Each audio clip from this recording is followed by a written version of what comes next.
Tonight on History Detectives.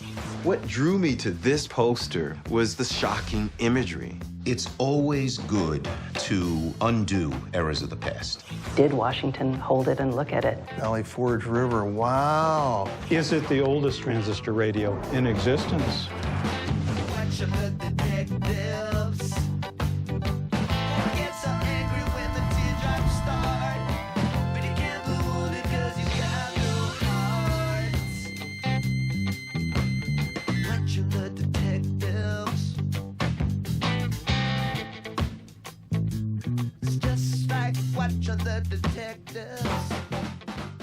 Funding for tonight's presentation of History Detectives was provided by the Corporation for Public Broadcasting and by contributions to your PBS station from viewers like you.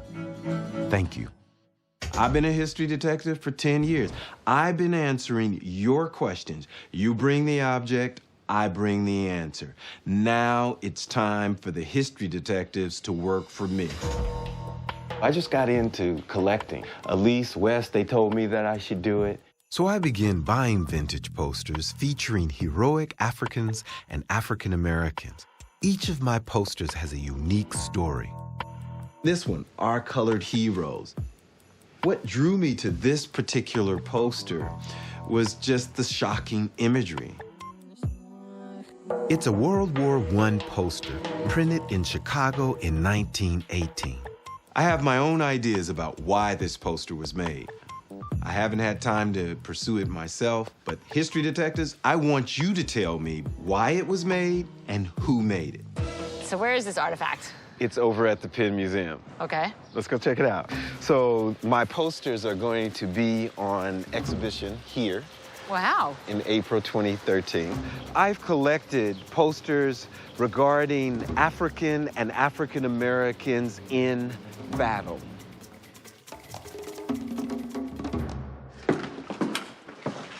Wow, nice. So this is the collection that your recommendation produced. You've been doing a good job. How many do you have, Takufu? I have 40. That's the first one you ever bought? That's the first one I ever bought. I bought it on a shoot. I remember you telling me that. Let's look at the one we're looking at. Okay. It's very pretty, right? I mean, it looks like a painting almost. But it's an odd painting. I mean, you got black men stabbing white men, stepping on white men. This is in 1918. And race relations in America in 1918 are not nice. Nobody is saying heroic things about African Americans, our colored heroes. This, to me, is obviously a recruitment poster. You know, I'm not really so sure it's a recruitment poster. What do you think it is? I mean, it doesn't really say enlist. It doesn't say to me, come join up. Well, I'll tell you what's weird for me. I don't know if you remember, I did a story on it was called the Red Hand Flag. I do remember that story. Okay, so that was about African Americans fighting in World War I.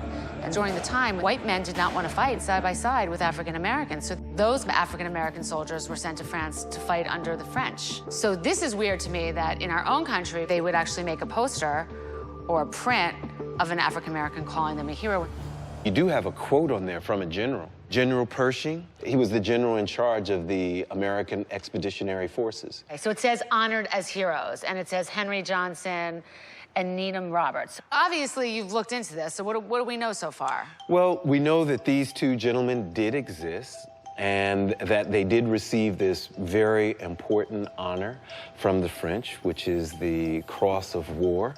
And so this truly was a battle? This truly happened. So it says Renash, Chicago. I'm assuming you looked into that printing company. Couldn't find anything.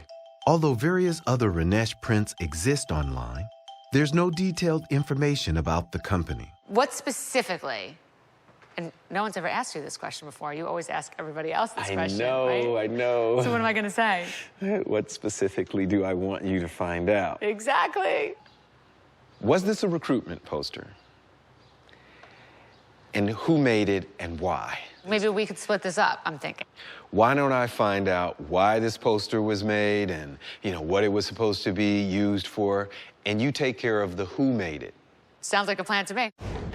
if this is a military recruitment poster, it might be mentioned in government archives. So I asked the office to pull any records for Johnson, Roberts, and this battle, and they made a discovery. Hello? Another history detective is already on the trail, New York Senator Charles Schumer. He's been preparing a dossier for the award of the Medal of Honor to our guy, Henry Johnson.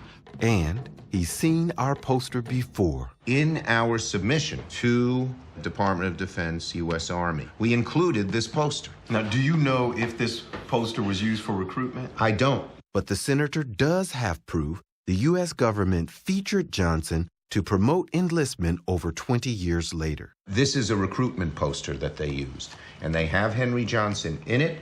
It says, Sergeant Henry Johnson, American hero, World War I, an inspiration to our fighting men today. And the Army used Johnson and his heroism as a way to recruit black soldiers in World War II. You've been involved in this battle to get him his due recognition Yes. for quite some time. It's always good to undo errors of the past. Schumer explains how Henry Johnson and Needham Roberts were members of the 369th Infantry Regiment, known as the Harlem Hellfighters. They were the first Americans of any race to be awarded the Croix de Guerre, one of the highest French military honors, but at the time received no medals from their own country. The great tragedy in American history is slavery, and then Jim Crow and the discrimination that existed in the armed forces until after World War II. When Woodrow Wilson announced war against Germany, stating, "The world must be safe for democracy," the message resonated with many African Americans. They saw the war effort as an opportunity to also advance civil rights on the segregated home front. For Johnson, who faced discrimination back home and who wasn't allowed to fight alongside white soldiers, and yet here he is, risking his life. What does that say about a man? Can you paint the picture for me of exactly what happened on that night, May 15th, 1918? There was a dark night, and there was a well-prepared group of over 20 German soldiers. They surprised the Americans, and Johnson and Needham were sort of in a forward position. Needham was wounded. Johnson single-handedly, with one knife, he pierced the helmet of an enemy soldier, and the knife went through his head and knocked him down. He got rid of a few more with the butt of his rifle, and he was like a whirlwind of complete bravery. While this was happening, he was shot at and maintained lots of different injuries, but didn't stop until the Germans were retreated and he got Needham back to the lines. Henry Johnson's actions deserved the Medal of Honor. Let me tell you, if he were white, he would have gotten it. Why? All of the standards of bravery, valor, saving the lives of others and risking your life. He says the communique from General Pershing cited on the poster is crucial evidence for the military who are currently re-examining the case. They require a chain of command depiction of the valor. Now, here we have General Pershing. He's the top of the chain of command. He was head of all the armed forces. Did the government make this poster? This is clearly a recruitment poster. Whether the poster we're looking at here is, you're going to have to find that out, Professor. Brandeis Associate Professor Chad Williams is familiar with the government's campaign to rally support for the war. He's meeting me at Penn Museum. This is the poster, our colored heroes. This is a very, albeit dramatic, but an artistic representation of African-American military service on the Western Front. It would have looked much different. The landscape would have been completely devastated by years of war. There would have been no trees, much different. What happened that night was much more gruesome than this picture would ever dare to depict. Chad says that somewhat false depiction is not unusual. Official U.S. government recruiting posters frequently presented a rosy or self-serving image of the war. Many Americans didn't want to get involved in a European conflict, so the job of winning hearts and minds was given to the Committee on Public Information, or CPI.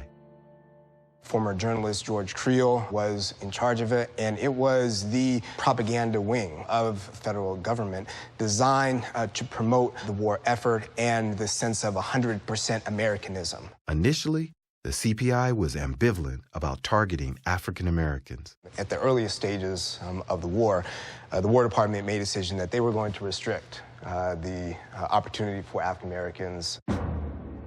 After first allowing volunteers, the government later restricted enlistment to a draft. Over 1 million African Americans responded, and around 370,000 men were inducted into the Army. The American military wanted to use African Americans strictly as non-combatants, envision them as being laborers in uniforms.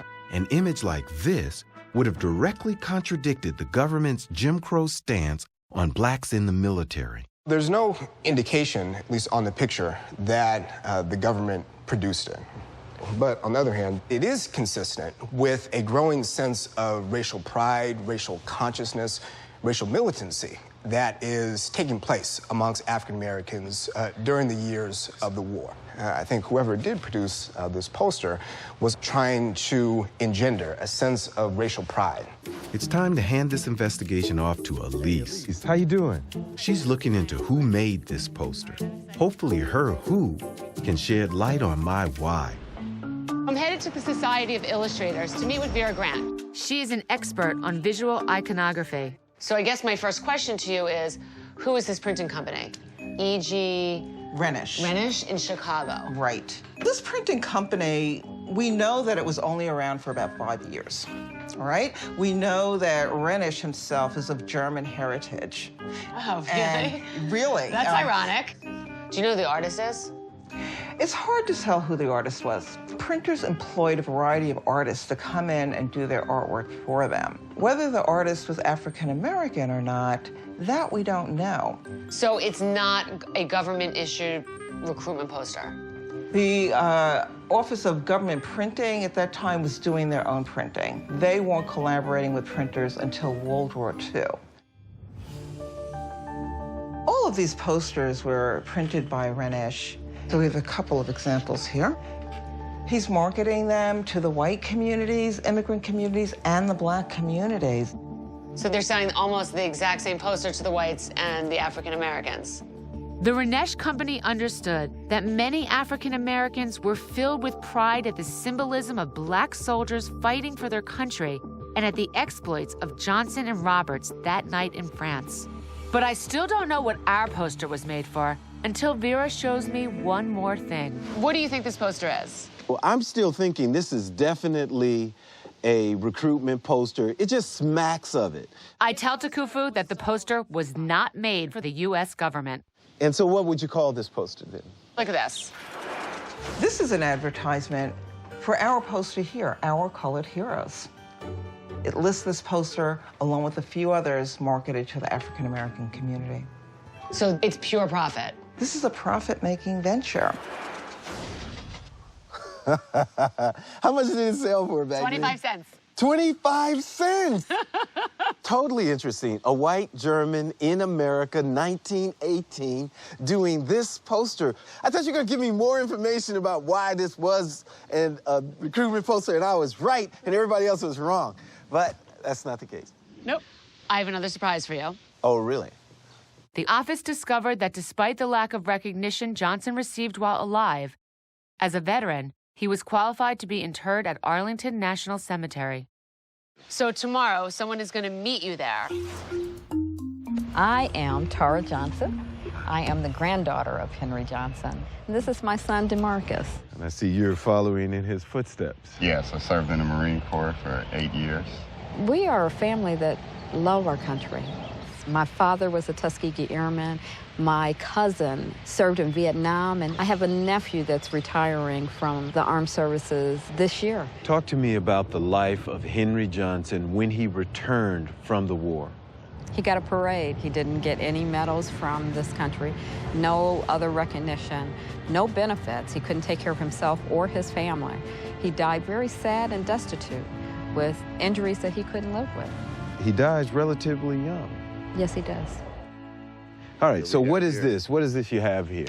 Now, this is the one that the French gave him. Yes, sir. The Croix de Guerre. We have here the Purple Heart. And this Purple Heart, when did he get this? Clinton had to give it to him. Clinton had to give it to him. So there's an effort to rectify the past. Right. What would it mean to you for Henry Johnson to receive the Medal of Honor? I cannot explain or add words to the heartfelt emotions I would probably have. He wasn't a glory seeker. He had one mission, and that was to bring Needham Roberts, his buddy, his fellow soldier, back. That's why it's so important that he gets his due. For updates on Senator Schumer's effort to have the Medal of Honor awarded to Henry Johnson, visit pbs.org/History Detectives. Coming up, an invention that rocked the airwaves, changing the attitude of a whole new generation. And later, could this business card link a 1930s vice lord to an illicit chapter in LA history? But first, I'm Ruth Taylor. I'm the executive director of the Newport Historical Society in Rhode Island. It has about 10,000 objects documenting Newport history from 1640, literally, until today. John Austin Stevens was actually a New Yorker who ended up dying in Newport. His papers were donated to us by his daughter in the 1940s. All kinds of bits and pieces. And then we noticed this obviously older paper. When we unfolded it, the hair stood up on the back of my neck.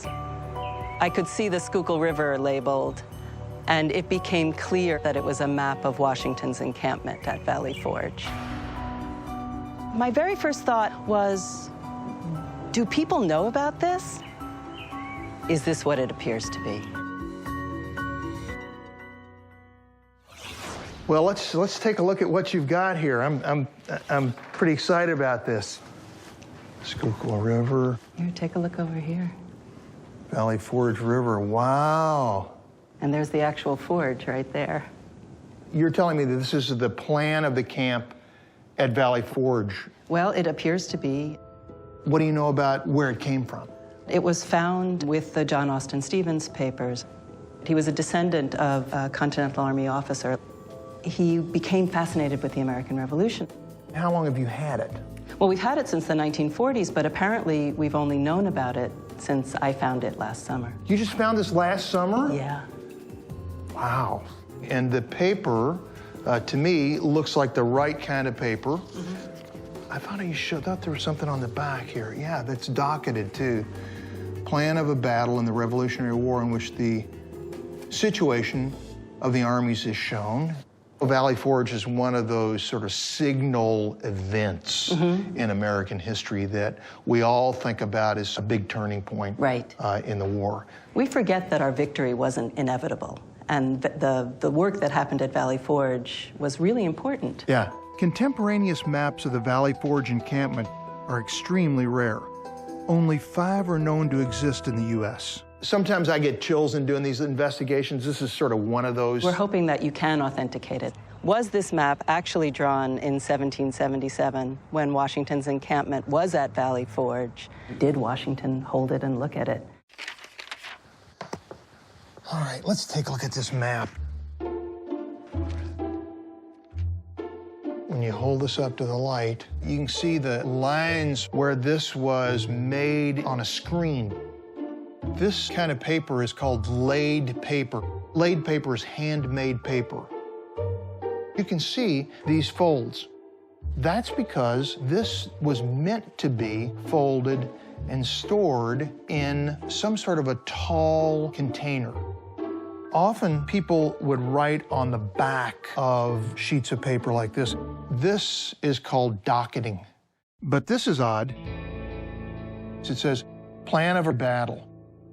That's pretty curious because Valley Forge was not a battle. In fact, while just over 20 miles from the British in Philadelphia, a battle shot was never fired at Valley Forge. Instead, it was a place for the young Continental Army to lick their wounds after bitter losses at Brandywine and Germantown. They were basically a ragtag bunch. Poorly trained, And it was Washington and his generals' decision that here was a place where we are going to whip the Continental Army into shape. And over the course of the winter, that's exactly what happened. Was it actually drawn at the time that Valley Forge was used as the headquarters of the Continental Army? I want to say yes, but there are just enough things here that sort of puzzle me. I recognize some of the names here, and they're misspelled. McDougal, for example. McDougal didn't spell his name the way it's done here. DeKalb, that's not the way DeKalb's name was spelled. And it looks very different from other maps I've seen of Valley Forge that were made at the time. Here's a really interesting map by Louis Duportail. And Duportail was Washington's chief engineer. You know, it's much more detailed in terms of the topography.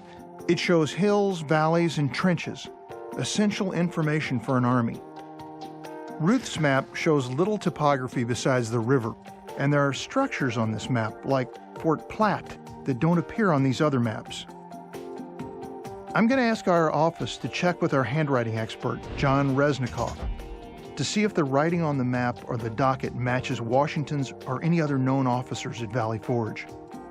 But I think my first step is just to see if the details on this map match up with the Valley Forge encampment in 1777. So I'm on my way to Valley Forge. I'm going to meet with a guy named Phil Chase.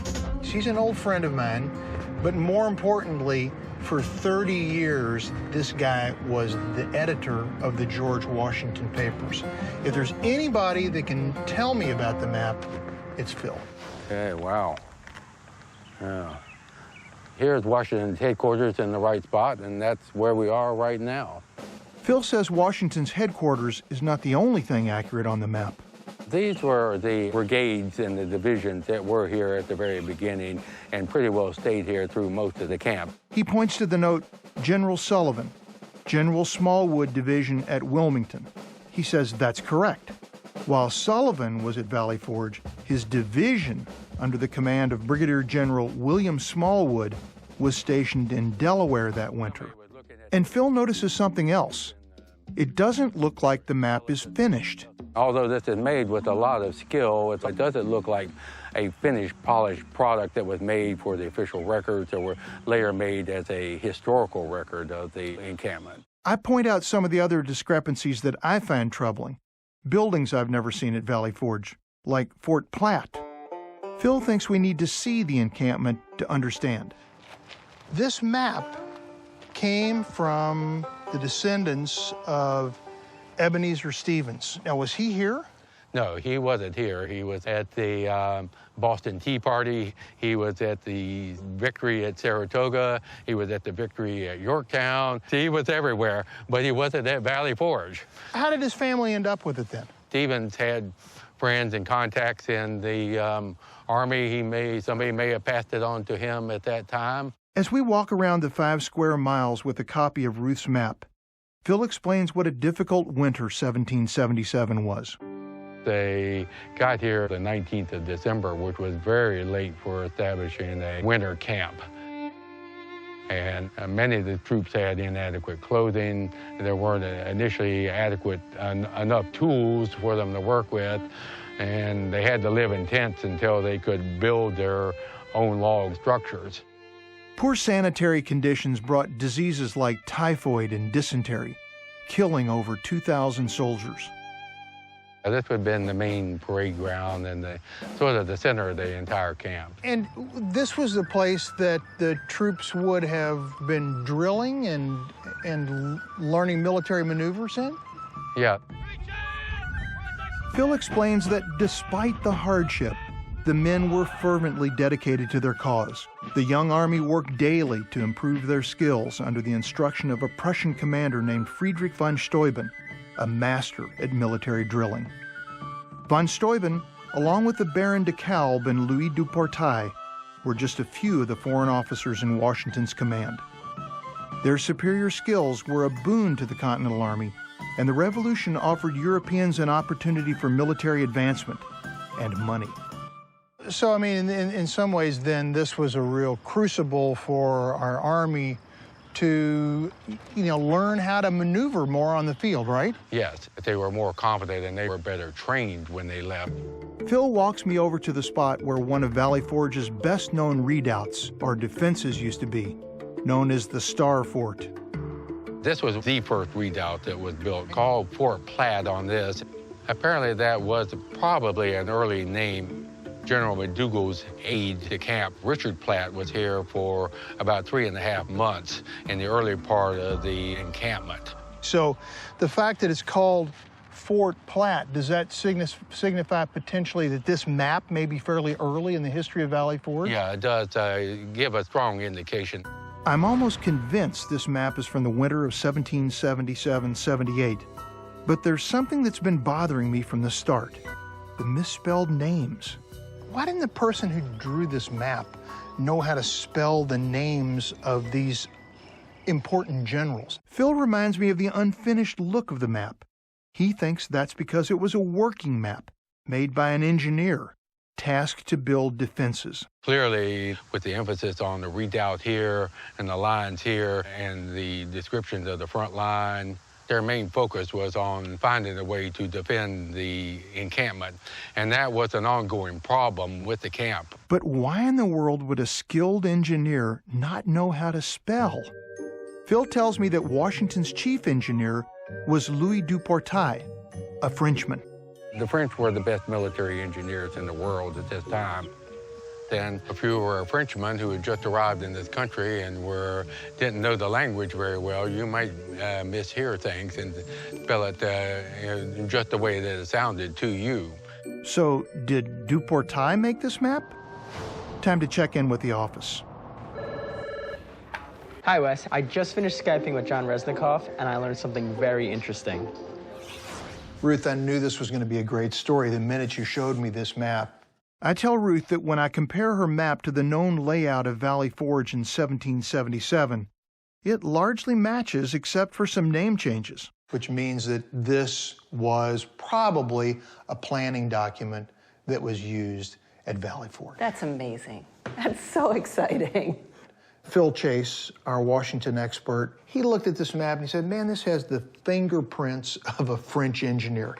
The head of those French engineers was a guy named Louis Duportail, and you may know that name. Yes.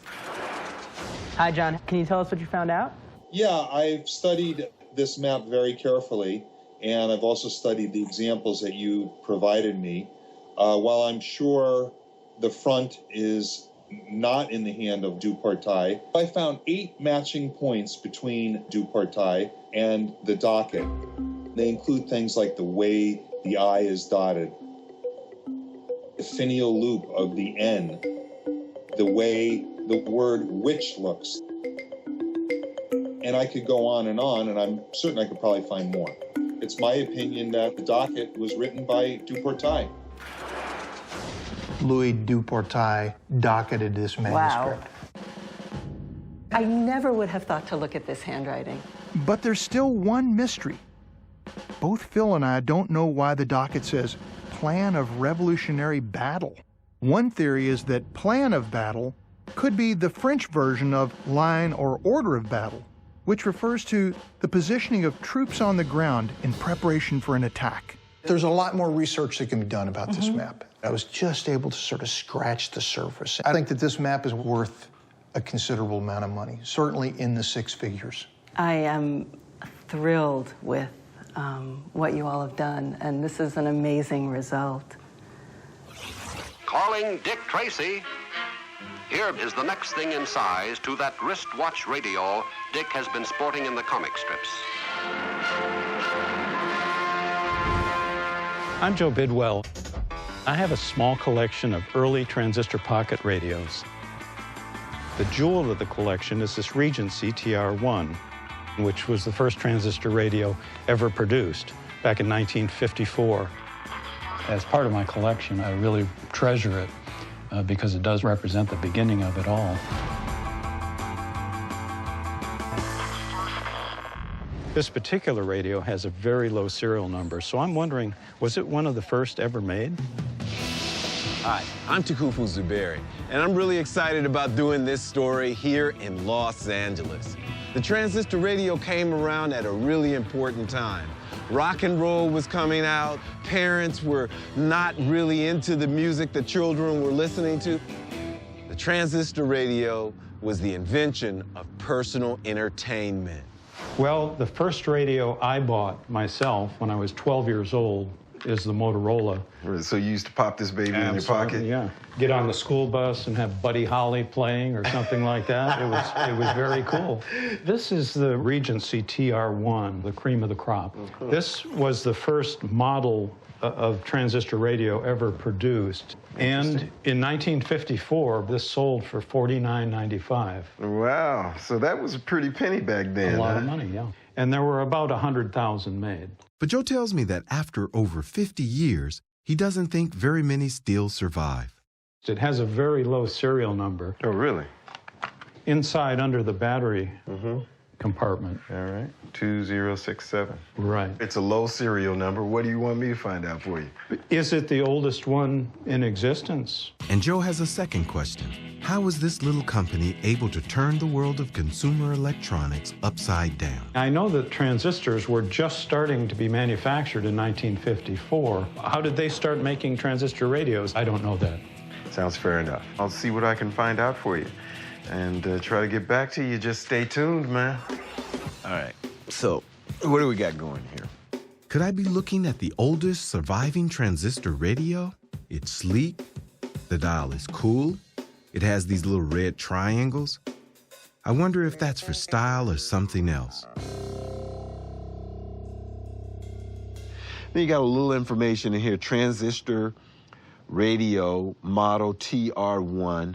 I have some other numbers over here, 445, 300, 433. I don't know how to date this radio, or even if there are other earlier versions out there.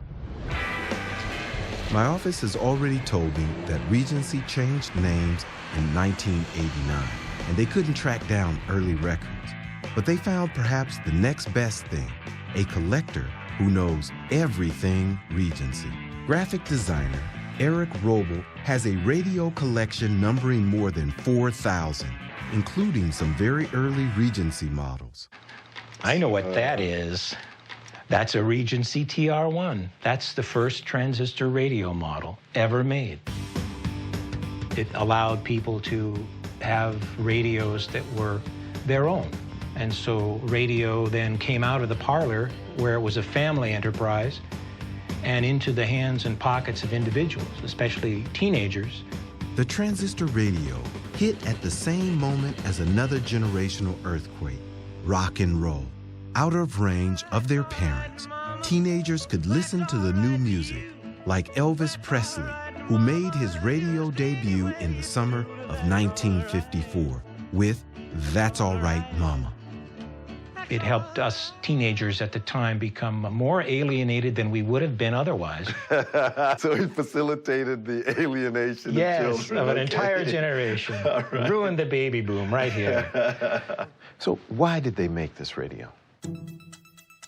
It goes back to 1947 when the transistor was invented at Bell Labs. Eric explains how scientists at AT&T's Bell Labs invented transistors for their phone system to replace fragile vacuum tubes.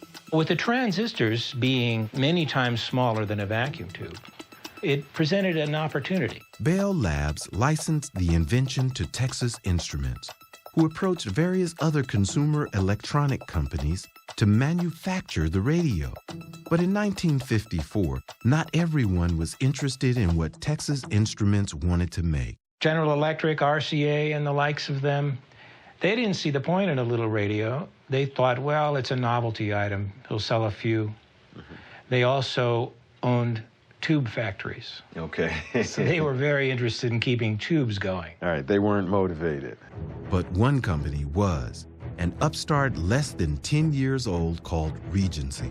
Regency was a company that made signal boosters and things like this. They felt that if they could make a radio, a full radio with a speaker in it and everything, that would fit in a shirt pocket, that they would sell millions. While the giants of American industry seemed uninterested, Regency did have competition from a Japanese team, which few Americans had heard of. Which was then known not as Sony, but as Tokyo Shushun Kogyo Limited. But Regency, with nothing else to lose, went at it full force. Eric says the scrappy Regency team was under serious pressure. Texas Instruments wanted the transistor radio on shelves in time for Christmas. Just 4 months later, the first TR-1s rolled off the line. It took Sony until 1957 to bring their pocket transistor radio to the U.S. market. The salesmen for Sony that went to show this radio at trade shows and to prospective dealers found that it barely fit, couldn't really fit into their shirt pockets, and Sony had shirts made specially with extra large shirt pockets, because that was the point. So you're telling me they beat out Sony? Yes. Over 140,000 TR-1s were made in that first run. Eric thinks less than 10,000 still exist. Is Joe's the earliest that is still around? Eric also has a low serial number TR-1, the lowest he knows to exist. Okay, so mine's is 2067, and yours? 3407. So mine was made before yours, but they were probably made around the same time. Perhaps a week apart? Eric says that Joe's is the lowest serial number he's ever seen, but he cautions that the serial number isn't the whole story. It's important to confirm that the parts are period too. Eric has a suggestion on who might be able to help. The founder, John Pease, has a son that lives somewhere near me. I'm not sure, out here in Southern California somewhere. If you could find him. How about this? Don Pease. Not only is he the son of the founder of the Regency Electronic Company, but he also followed in his father's footsteps and is a mechanical engineer himself. Don knows every part of the TR-1, from front to back, and has a story for each. One of the parts that I personally always loved about the Regency radio, I love the brass dial. It's just beautiful, very simple, but very elegant. This was a very expensive part of the radio to make. Don says the brass dial is just one part in dating the radio to the TR-1 first run. This is an interesting dial. I mean, you have these little red points in between these sequences of 3 numbers. What's going on? Sure. Don explains the triangles represent the darker side of the TR-1. In the early 50s, we were exposed to the Cold War, and having bomb shelters was a big concern. No matter where they go or what they do, they always try to remember what to do if the atom bomb explodes right then. It's a bomb. Duck and cover. So if you had a nuclear event, after you did your duck and cover, you would turn on your radio and you would dial to one of these triangles and try to figure out what the heck's happening. In a nuclear attack, keep tuned to your local radio station. It will keep you posted where fallout is taking place. These civil defense symbols were one of the early marketing strategies that Regency had. So the radio fits the profile of an atomic-era invention, but Don needs to open it up to pinpoint its exact creation day. Under the microscope, Don sees the mark of a very early Regency electrical component, known as a capacitor. Oh my God, the other end is extremely porous. I see a greenish color from probably corrosion. It's completely consistent with the first generation Regency TR-1s. They had problems with this one. They had to replace it early on. And when I say first generation, within the first few weeks, definitely in the first month. Have you ever seen one older than this one? I haven't physically seen it. I know of one, and I've seen pictures of one. Oh, really? Who has it? The son of Ed Tudor, who was the president of Regency. All right, from one son to the next, this whole thing is becoming a family affair. I'm now going to talk to the son of the president of Regency. This is my dad. The industry was completely caught napping. My father, Edward C. Tudor, was by training an electrical engineer. Clay's father was president of Regency during the crucial spring and summer of 1954. He was always a bit of a risk taker and loved to accept a challenge. And, Clay says, a man who knew promotion. What do you got? This radio has an inscription on the back, and it says, I'm going to tell you, we talked to collectors and experts on the Regency TR1, and none of them had seen one as old as yours. Really? You're kidding. This was the oldest one we could find until... Well, my radio was given to me by my father. It has an inscription on the back. It says, serial number 2. So you have number 2? Indeed I do. Presented to Edward C. Tudor in recognition of your leadership during the development and production of the world's first transistor radio, October 28th, 1954. So yours is number 2. It's the mama bear. So how does it make you feel to have number 2? Well, I'd like to have had number 1, but my father, being the astute marketer that he was, realized that he needed to present the first transistor radio to the head of Texas Instruments. We got our answers from the people who were related to those who were responsible for building the radio. That's amazing. All those connections. No kidding. I think it's exciting, you know, to know that this was a part of history, and this is obviously a key part in personal entertainment. It's not only a key part, it's transformative. It's nice to have a piece of history. And now, in an encore presentation, a retired doctor has a business card he thinks could link his father to a 1930s vice lord and an illicit chapter in Los Angeles history. I've always wondered about the Club Continental and what my dad did there. I'm Eduardo Pagan. I first met Richard Nichols in 2011 on the beautiful Güemes Island in the Puget Sound. I've got this card from my dad, Fred Nichols, showing that he worked at the Club Continental. Richard says his father passed away in 1957 and didn't speak of his somewhat checkered past. We weren't too close. I learned as a young man that he was a rum runner across the Mexican border. So he was a bootlegger? And he got caught and went to prison. After World War II, the governor of California gave him a full pardon. What can you tell me about the Club Continental? Richard believes the Club Continental was a nightclub near Los Angeles in the 1930s. Although he never saw his father much as a young boy, he does recall a rare visit to the club that left a lasting impression. And one time he took me downstairs, and there's this sumptuous casino. Roulette wheels and baccarat tables and card tables and, you know, the whole works. And what did your father do there? I don't know. A little bit runs together in my mind, you know. Yeah, so young. Yeah. But one shadowy figure still looms large in his imagination. A man he believes was named Nola Hahn. Nola Hahn. Sort of an odd name for a man, I thought. What would you like me to find out for you? What was my dad's involvement in the Club Continental? And then who was Nola Hahn? Okay. At the Los Angeles Central Library, reference librarian Mary McCoy helps me locate Club Continental in a Los Angeles phone book from 1935. C-L... There it is. There's Club Continental.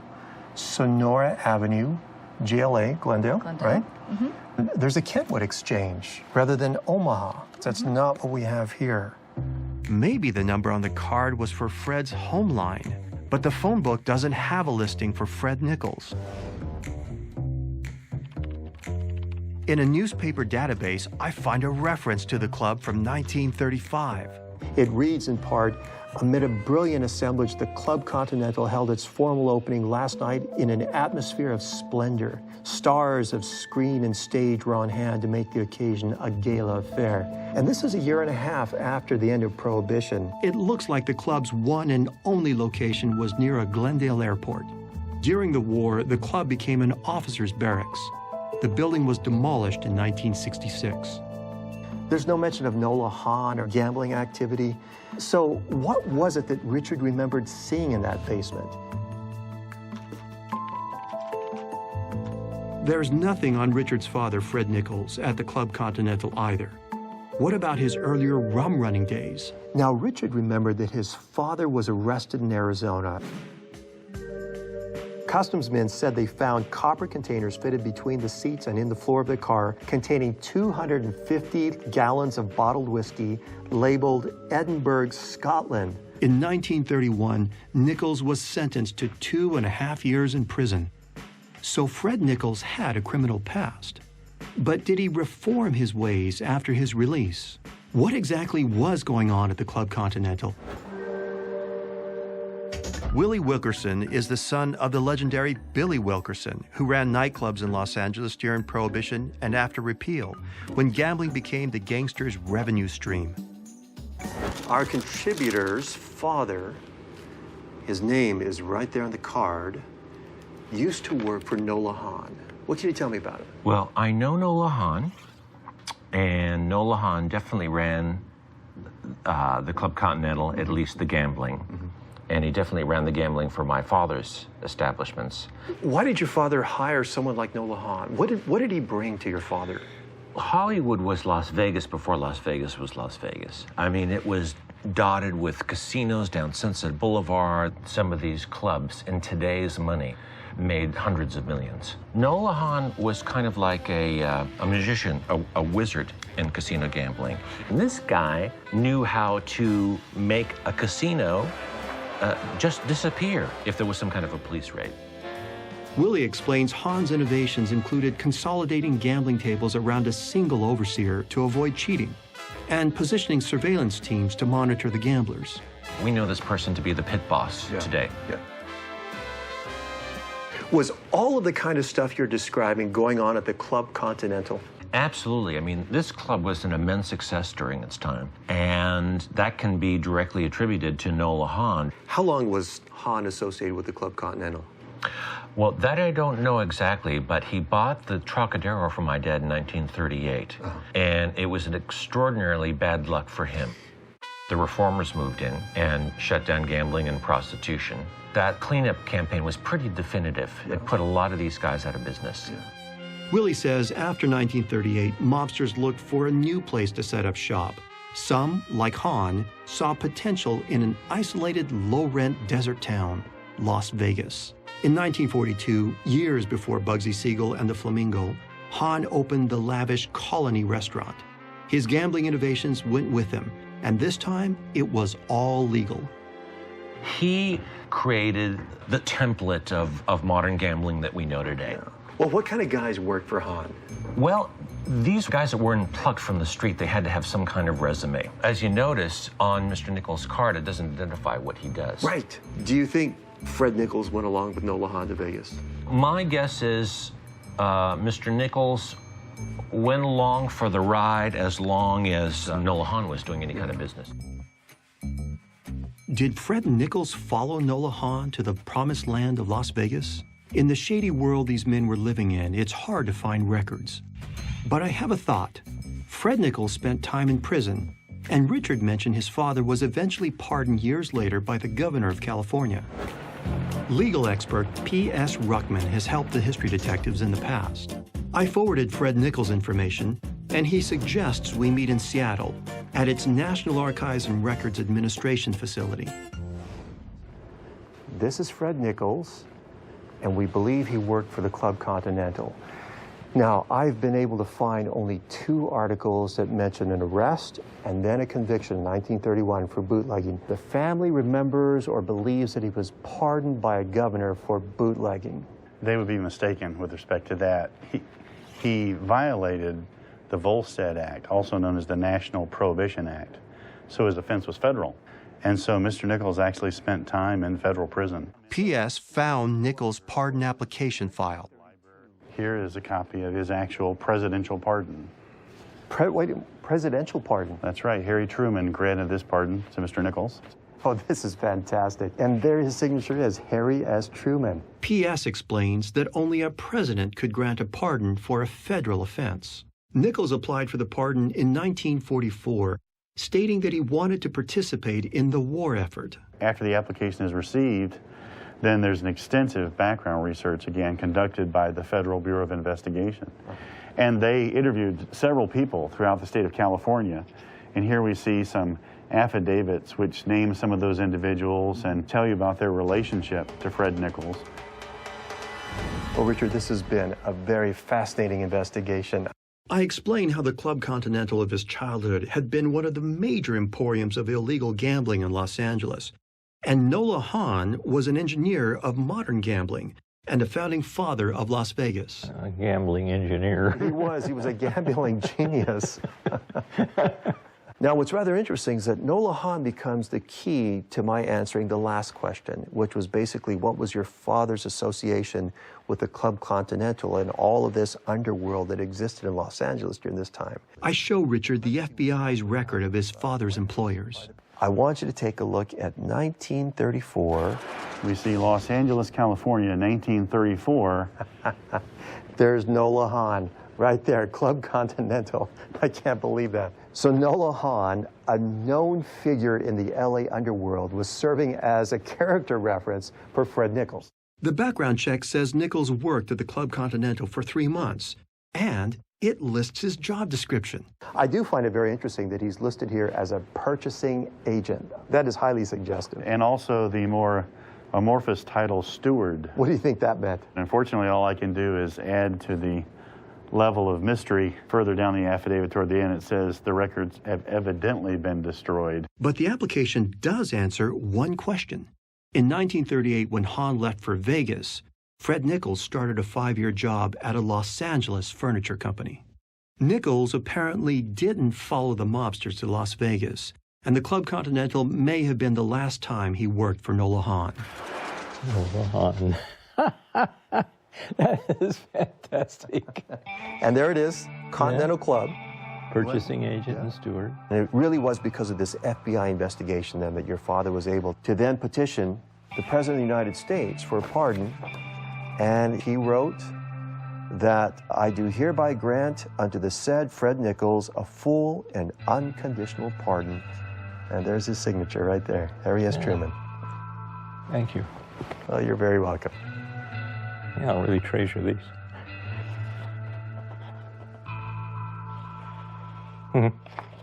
Well, that was worthwhile. It's been a pleasure. Happy to do this.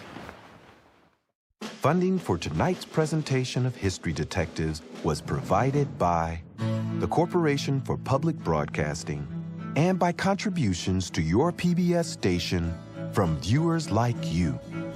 Thank you.